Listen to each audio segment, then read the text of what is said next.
FA Kokabas, Adyen, team leader Adyen. How are we?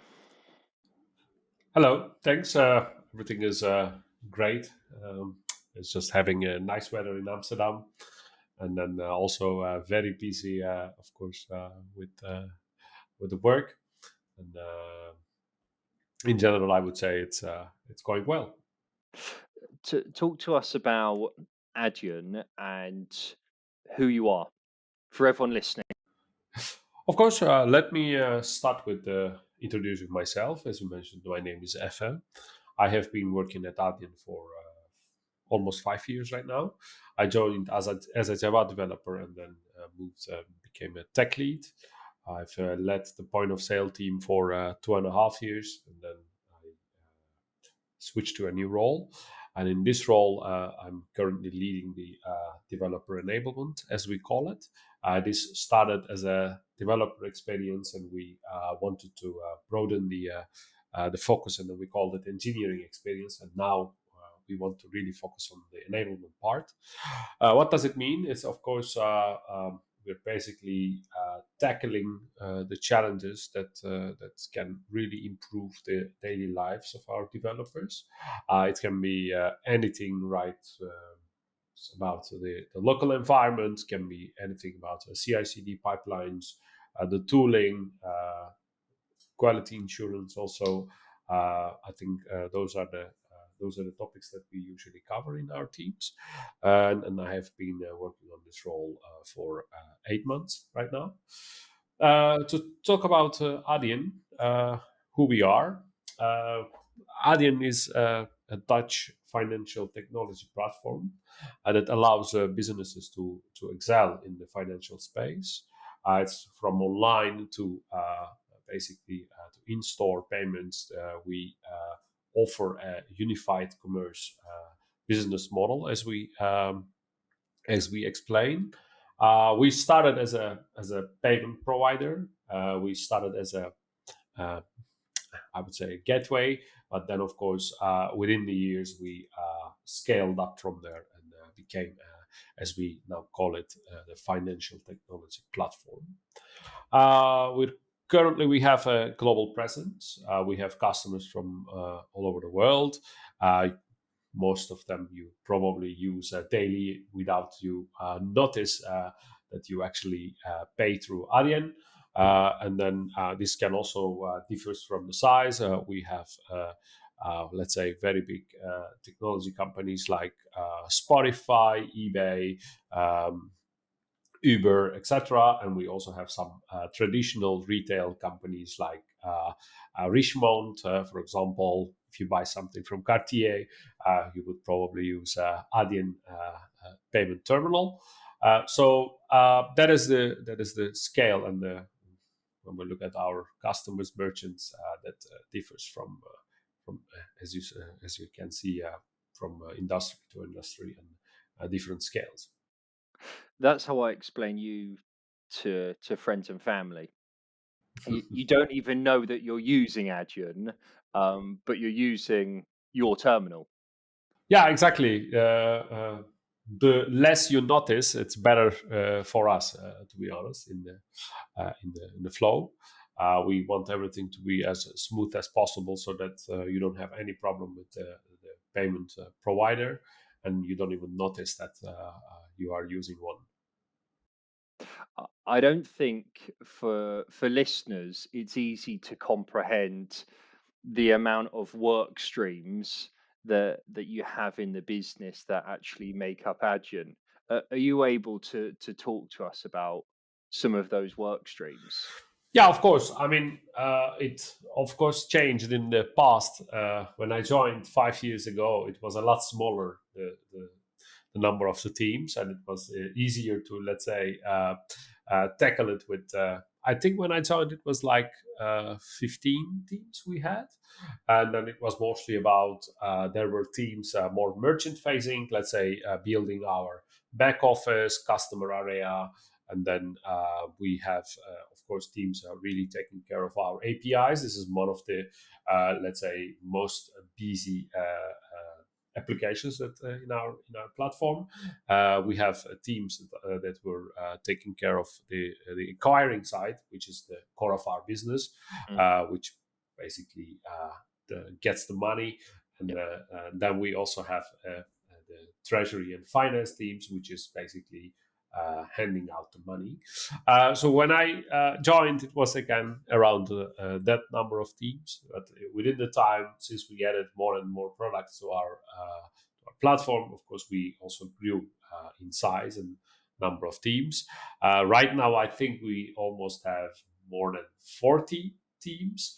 And at the start of this year, we decided, okay, this is also getting a bit out of hand because the number of the teams are growing and growing. We need to somehow group them again. And then we decided to go with 4 main solutions, as we call them. And first one is, we call it pay in, so where we actually process and get the money from the shopper. Those teams are basically, as I mentioned, the API teams, checkout, as we say it. We also have a hosted a payment page. That's the whole teams are taking care of it. Point of sale also is part of that. And then we have the payout teams where we actually pay out to our customers. It really changes from business model to the connection that we have with the merchant. For a market pay, it's a complete different model because you have to pay out to sub merchants, and for let's say for an online store, it's a lot easier because then there's one merchant that you take care of. And then the third one is the platform engineering. This is our, let's say, the core teams that are looking into the scalability of our platform, that is really tackling the challenges with our frameworks, both that we implemented in-house or that we are using from third parties. We also have our own infrastructure team within this solution, so it's really the core of our platform. Last but not least, we also have a data solution, which is kind of a black box for me. I'm not a data scientist or a data engineer, so I'm not the expert to talk about what they are actually busy with. But of course, they are looking into our big data platform because, as you can imagine, processing this amount of payments, we have huge data where our customers, of course, want to benefit from, and we are providing this big data platform for our customers' success. Later, we're going to touch on some of the platform engineering stuff and building your own technology. You touched on sheer volumes of data with transactions. Talk to us about transactional volumes and, if you like, revenue volumes or transactional revenues, rough figures. Of course, this information is public, Elliot. We share our financial results, of course, every 6 months because we are a public company, and we have processed in 2021 half a trillion. This might sound like okay, but when you actually look at the numbers, it's really crazy. That means that we are processing almost 100 million transactions a day. We have 12 data centers globally that we maintain, we operate. We have more than 10 Postgres databases, which are more than 100 terabytes. I know, again, when you say all these numbers, that might sound a bit okay. I don't want to say useless, but not very impressive, let's say. But it really tells about the growth and the scale that we need to tackle in the platform. North of 100 million transactions sounds pretty impressive to me when you say it daily. Yeah. Of course, I mean, I can't really share exact details of how a day looks like, and it's a confidential information to say how many transactions we process a second, but it grew a lot. At least I think that should be safe to say. Like when I joined and when what we are doing at the moment, uh, yeah, we are doing 6, 7 times more transactions a second in 5 years. It's an Wow. exponential growth, and it's going as usual. It's growing as the same speed right now. Yeah. So that becomes a big challenge for us. This next part I've always found really fascinating, and I've understood the business and use cases for it. Talk to us a little bit about Adyen's mindset towards choosing their own technologies or building their own in-house technologies or infrastructure related. Um, Thanks for asking this, to be honest, because it's kind of a controversial topic. I have been doing interviews for Adyen uh, for almost maybe 3.5 years, and I have interviewed many developers that were really curious about like why we do this, why don't we just go with some out of the box solutions. It also happens that when we onboard the developers, which I am also part of, that whenever I try to explain our architecture, they are always curious, like, why don't we use this technology? Um, let's be honest, right? Like there are pros and cons into these kind of approaches. There is no black and white in this case. And for Adyen, we are really proud of the platform that we built because we really like to be fully in control. What does it mean? It really starts from where you run your application. So we chose to build our own infrastructure. So we are maintaining our own data centers. We are expanding our data centers completely in-house. That is that has a very important decision that we have made that helps us. We completely we don't have any vendor lock-in. Last year, maybe some of our listeners know that AWS went down for some time, and then guess what? Adyen was up. So we are not depending on any third party for for their services. I think that gives us a big advantage, and I think we are very happy about it. And the second thing is, of course, when it comes to the application, we have built our own frameworks for some of the cases, not everything, of course. One of the examples we always talk about is as building our own streaming framework that which we heavily use every day. This was built uh, 10 years ago, maybe. And then back then, the Kafka was not a major solution yet. That was missing some of the features that we really require. One of them was exactly one delivery that was not provided by Kafka. And if you can imagine that for a payments platform, this is a very important requirement. And the second one was the natural ordering of the messages. It also has to be guaranteed that the messages are streamed objects and that really follow the from the timeline. Those two big requirements that at that time we set, and we said like, okay, uh, what shall we do? And then that's the moment we decided, okay, we want to build uh, our own framework for that. I think that worked very well. Of course, we had to do a couple of iterations to make it more and more performant when the scale grew, etc. And then today it's been heavily used within Adyen. But it doesn't mean that we don't have Kafka. We also have Kafka right now in our platform, not a part of our payment flow, maybe, but whenever we want to make a decision about if we either use a technology that is third party, that's a framework, sometimes even buying it from a vendor, or should we build it in house, we really try to make a basically pragmatic decision. Does it make any sense to build this framework from scratch? Um, is there any benefit from it?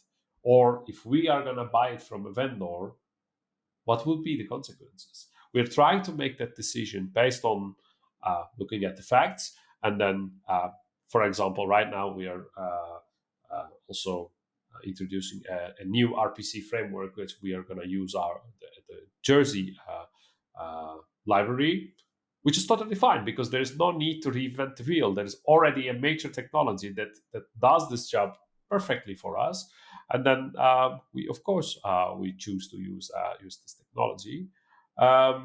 So thanks for asking again, because I really think it's important to explain this in a correct way, because sometimes people really feel like we are way too conservative about choosing the technology, and we always prefer the in-house solutions. That is definitely not the case.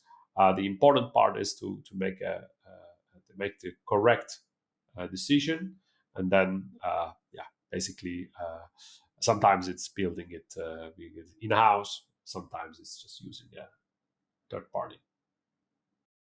A few things in there. What does building your own framework look like or consist of?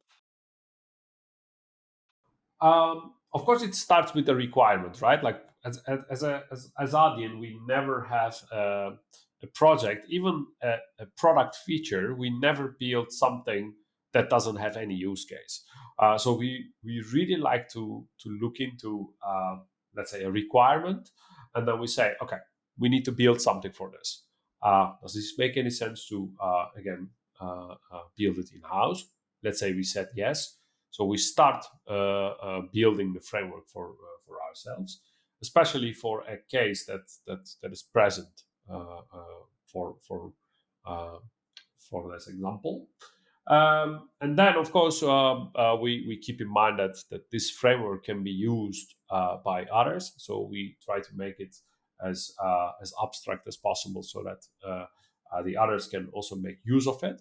Um, and when it comes to maintaining and of course the contribution from the other developers, any developer at Adyen can write code to any part of the platform. We don't have any restrictions on our code base, so everybody can basically contribute to these kind of projects when they see a bug, or maybe there is a nice feature that they think the others can benefit. Definitely, the developers can choose to do it. And one last, I think, important thing about building things in-house, uh, we have a saying that it's a very simple one: things will break, and that's the reality. Yeah. Uh, Whatever the system that you design, whatever the code that you write might look amazing, you test it, but anything can go wrong, and at that moment owning your own framework helps a lot, because we know exactly how it works. We don't have to debug some third party library, look into it, try to understand what's going on. Imagine it's 3 in the morning, you are sleepy, you just woke up from your nice sleep, and you try to understand what's going on. That helps a lot. That helps us a lot, so that we are fully in control. We understand what's going on, and then we can definitely do a lot faster and easier fix to these kind of situations. Yeah, I bet. I bet. I will include some of Adyen's engineering principles in the description for people to see, because that's one of them. Readability, right? It's pretty key. My second question was going to be, what do you think the challenges and risks are looking after large scale infrastructure when you build it yourselves? That's a very good question. Of course, sometimes you hit a certain limits that you actually cannot even Google. I'm going to give you one example that happened last year to us. One day we were basically some of our friends, they were on duty and they started to receive some alerts, and then they have realized that in our accounting database we were not able to insert more payments to the payment table. And everybody was like, what do you mean, what's happening? And then after a very small investigation, that we realized that we hit the limit of table size in Postgres. So we were using let's say, relatively old version of Postgres, and then what we have built in-house, that the cluster setup and the load balancing of our accounting, we realized, okay, we hit a limit that we didn't know before. There is, I mean, if you Google it right now, very specifically, of course you can see it, but these kind of things that since you're building a system, and you are reaching a certain scale, you see these kind of errors that you have never seen before, or it's not very common because yeah, we're building something in house, right?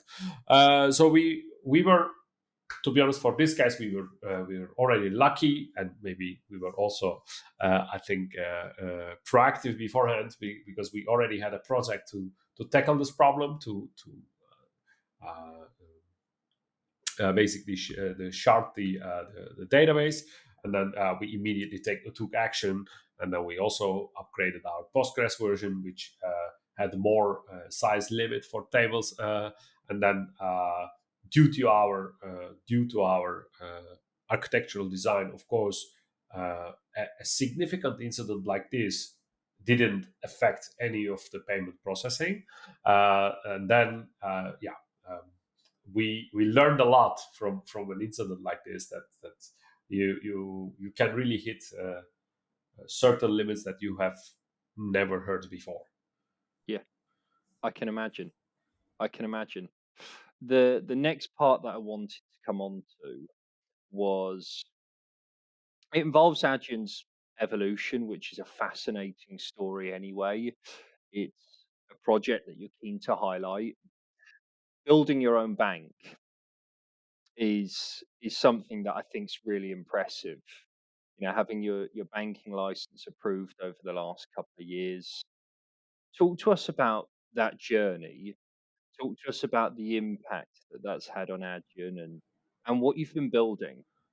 Yeah, that's a very good story, to be honest, to tell.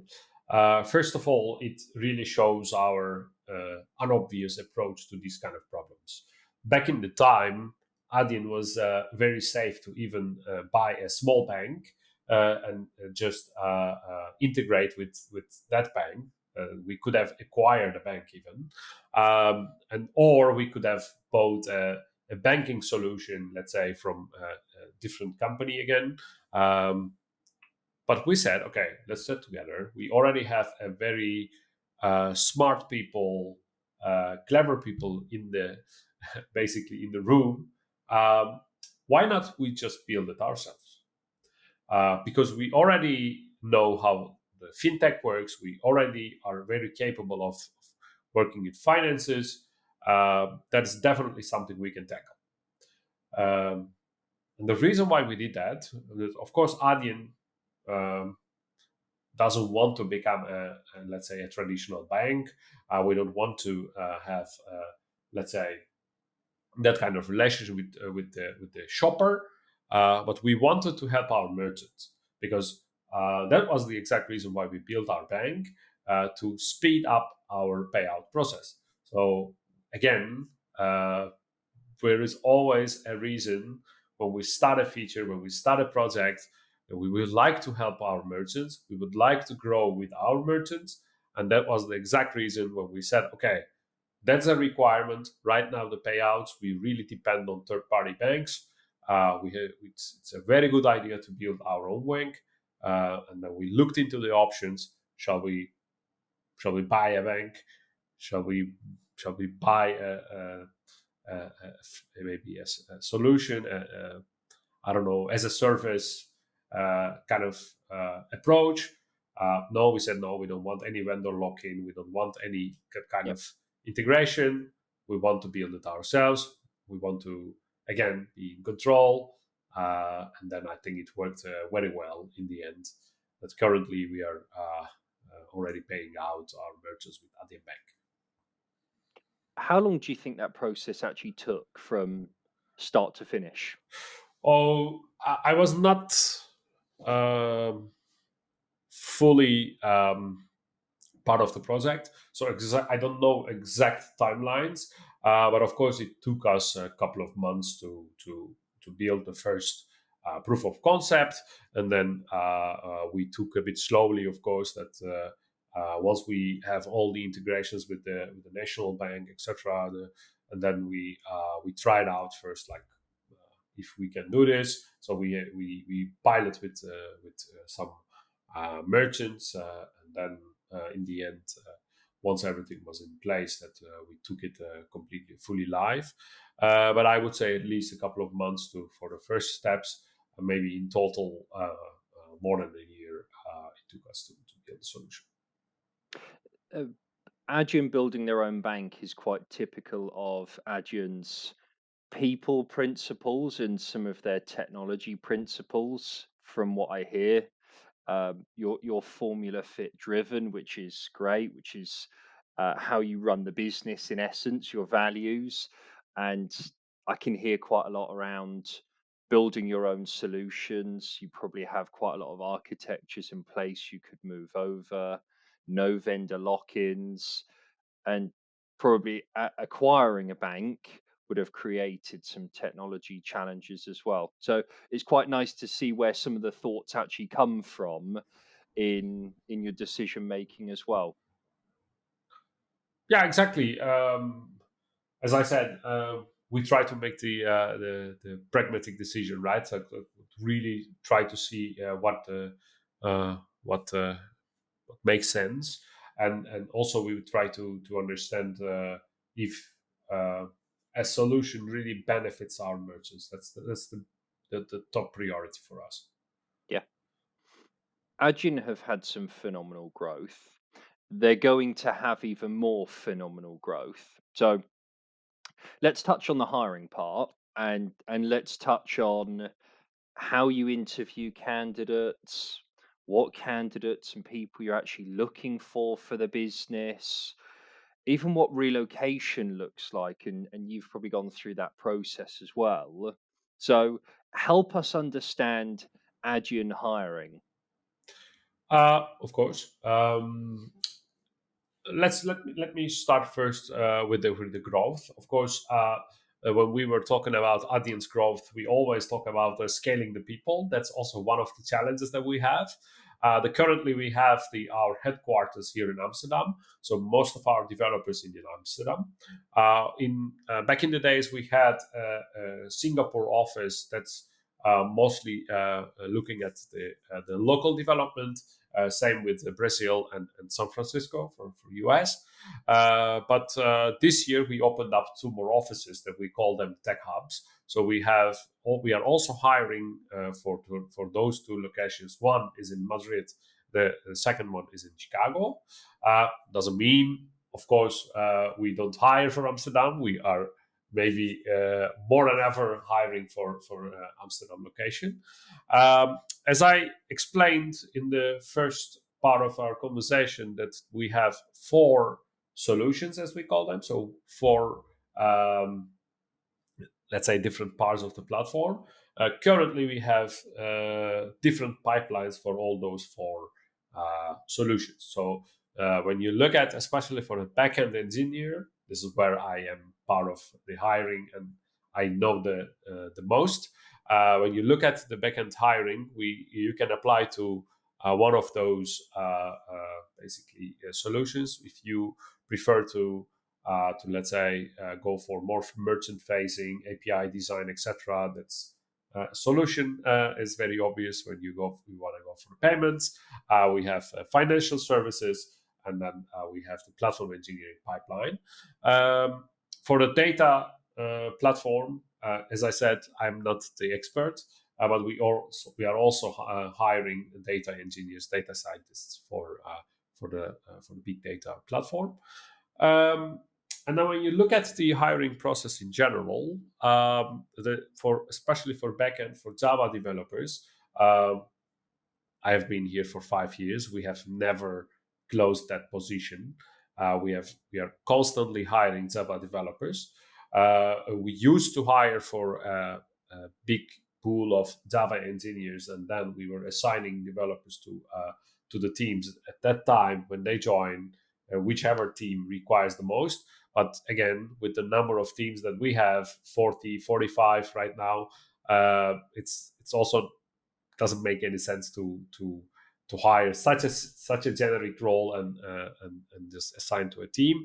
That's why we went into also a split of the pipelines.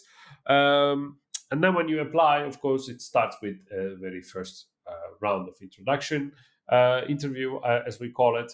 So you meet with the team, you basically talk about your motivation towards Adyen. We really try to understand if, as a let's say first impression, if you are really willing to join Adyen, if you are a good fit for us. That's the first step that we do it. And after that, we send you a hacker rank. That's an online challenge tool that you have to answer a couple of questions around simple algorithms, and then uh, the database is also very important, that we also include a database question, and then also some questions that's a bit more about your design skills, that you answer these questions. We don't have any, let's say, minimum points, minimum score for this.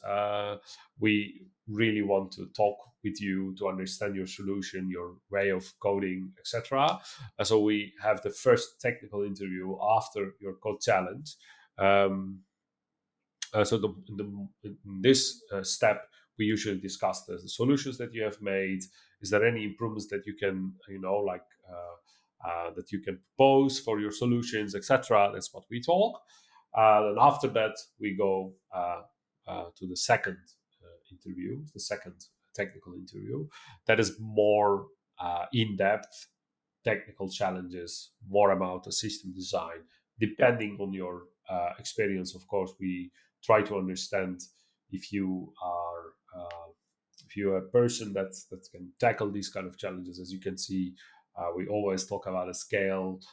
We always talk about owning your own product, designing for yourself. We expect you to also Yeah. cover these kind of skills.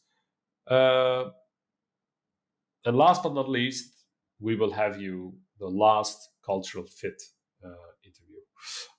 This one is basically it really depends on also for some pipelines we do this, and then we try to understand this again. That's very important. If your motivation towards Adyen, if your basically the way of working, if you can own the Adyen style, that's where we try to understand, like how you work with your colleagues, how you work with your team. That's what we try to check. Um, Everybody at the end of the recruitment process, everybody meets one of the board members. I think that's my favorite interview. I still remember mine when I had it like 5 years ago. I was with our CTO Arnaud back in the time, and it was a lovely, friendly conversation with him. Just to discuss about finances, like fintech in the industry, how it looks like, how the community looks like. That was a very, very pleasant conversation. I still appreciate that we still have that step. That's very important, and I think that's how it looks like. Of course, when you explain it, sounds a very long process, but it takes it very, very quick. We try to of course. Make it as smooth as possible, as easy as possible for the candidate. And then yeah, basically that would be that's what it looks like. It's smooth, it's collaborative, it's one of the most unique processes I've seen towards the end of the process. Uh, CEO of the business, CTO, other people on the board speaking to candidates at all different levels, I think is a phenomenal experience for anyone potentially joining a business. So I do think it's unique, and I do think it's awesome. And I think your system design approach, it's pretty standard and pretty widespread across the industry right now. But I think you throw some really interesting challenges at engineers, and I think everyone comes away enjoying the experience. I think that's a really important thing to know. Yeah, that's exactly what I like about our process. I also enjoyed when I joined, and of course, we are iterating to make it even better for the candidates. Um, it felt very personal to me when I had my interviews with Adyen because it was not, and I'm not saying again there is no black and white maybe about this approach, but I really don't enjoy the interviews where the interviewer comes in and says like, Elliot, you have to solve this challenge without even introducing. I have seen this in my life without even introducing themselves. The interviewers are coming and then they say like, you know what, solve this challenge, and just wait for you to do it on a whiteboard. That's exactly what we are not doing. We try to make it as personal as possible. We really try to understand if you are a smart software engineer, software developer, if even if you don't know an answer to a question, how you think, how you come up with an answer, it's already very important for us to understand your thinking process. Somebody, it's not like it's impossible to know everything right now, Yeah, right? So if you are already capable of doing and using the resources, thinking together with the interviewers, that's already a very good sign. That's what I like about Adyen process. It's very personal. It's really about you, and we try to make it also a good journey for the candidate, not for us. good, good. This has been a podcast that we've been angling for a long time. It's a journey that I respect massively from a people point of view, a business point of view, a technology point of view.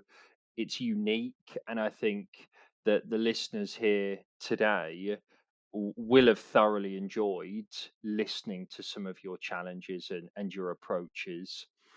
For engineers listening, just to reiterate some of what FA said, relocation to Amsterdam is on the cards, relocation to Madrid is on the cards.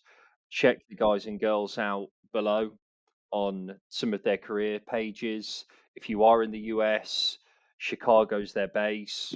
Go and check them out. And FA, naturally, we're going to touch base in 1 2 years' time, see where you're all out and see where some of the scale's gone to. But for now, a huge thanks from all of us at Engineers. Oh, thanks for listening and thanks for inviting for the podcast, of course, Elliot. I think it's also a good experience for me. I really like talking about Adyen. I really like being the advocate for the Adyen engineering and the principles. And then, as you mentioned, that we are looking for this the great people that wants to work with us. Yep, Yeah, we will be happy to receive all those applications. good man.